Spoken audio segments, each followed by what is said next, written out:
Welcome to the show. Actress Mayim Bialik has entertained audiences around the world for over 3 decades. She blossomed as a child actress in Beaches and the TV show Blossom, and has continued to entertain audiences ever since. These days, she's wearing many hats as she continues her mission of Tikkun Olam. We are very happy to be joined by Mayim via Zoom from Los Angeles. Welcome to the show, and first, start by telling us how important was your Jewish identity growing up? Growing up as just a kid in LA, I had my own particular, Jewish story. And, my grandparents were immigrants from Eastern Europe. So I was raised in a very particular culture. My parents, were born during World War II in America. And, I was raised with a very particular lens, I guess a very particular Jewish lens. When I entered sort of the public eye and I was on Blossom, from the years I was 14 to 19. And, I was not observant at that time. I definitely had a consciousness of Shabbat because, we would light candles growing up, but I wasn't a synagogue goer at that time, except for, holidays. You're a huge advocate for Israel and the Jewish people. I know you have a lot of extended family here in Israel, but when did you actually develop your very strong spiritual connection to Israel? The first time I went to Israel, I was 16. A lot of my family made Aliyah after the Yom Kippur War. So there was a whole portion of my family that I really didn't meet until I was an adult. Back then, Israel programming was a thing in various stages, of its kind of infancy in the 90s. It was a time when we first started hearing Zionism is racism. And, we had never heard that before. We had never seen that chalked on floors, and we had never seen swastikas in our lives. I went to Israel, during the Second Intifada. And, I was there. I was going when nobody wanted you to go. And I was, and I'm not saying that to be a hero, because that's what I kept saying to people. Like, my family lives there. I have dozens of family members who send their children to school that I'm not a hero for visiting Israel and seeing my family and staying on kibbutz with my secular family and learning about their political perspectives on the Matzav. You also took a 12-year break from the public eye to have kids and get a doctorate in neuroscience at UCLA mixed with a minor in Jewish studies. You're now an observant Jew, but did you know growing up of your relationship to Israel's most famous poet and literary pioneer, Mayim Bialik? That's right. My great-grandfather's first cousin was Mayim Bialik. And my grandfather died before I was old enough to understand kind of the impact of that and ask what that was like.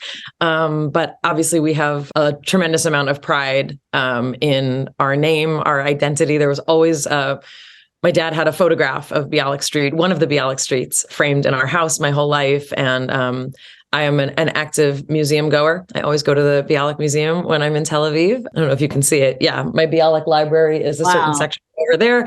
Awesome. And yeah, it's I always tell people, like, my last name is actually more interesting in Israel than I think my first name. Although my first name is also interesting since I am named Mayim, like water. But yeah, tremendous sense of pride and especially when I would meet professors at UCLA, it's the first thing they would ask, like, are you related? And, especially I took literature classes and I had many professors who were incredibly interested in my last name.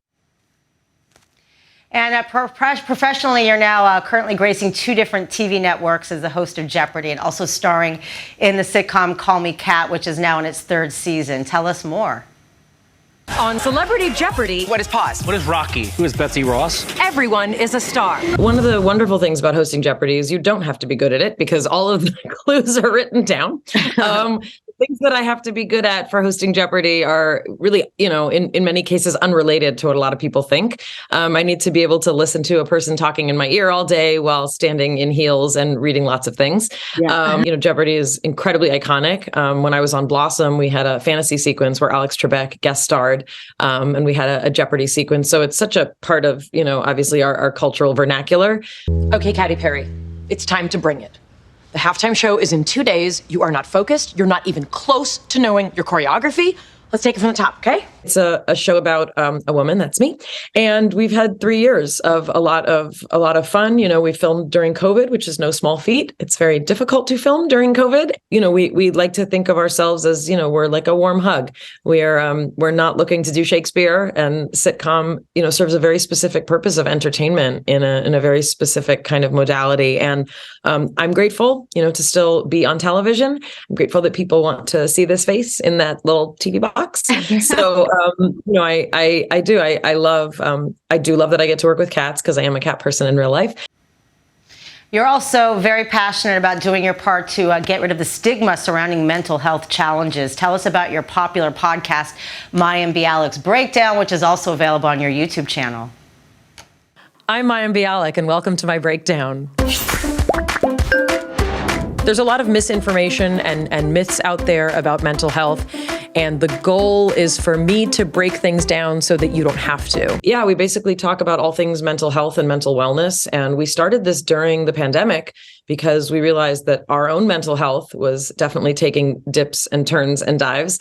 And we realized that so many people may not even have the basic vocabulary to understand their own mental health. I studied neuroscience for 12 years. I have experienced most of the mental health challenges that we will be discussing. We have a mental health crisis. Like, we're deep in a mental health crisis and have been for some time.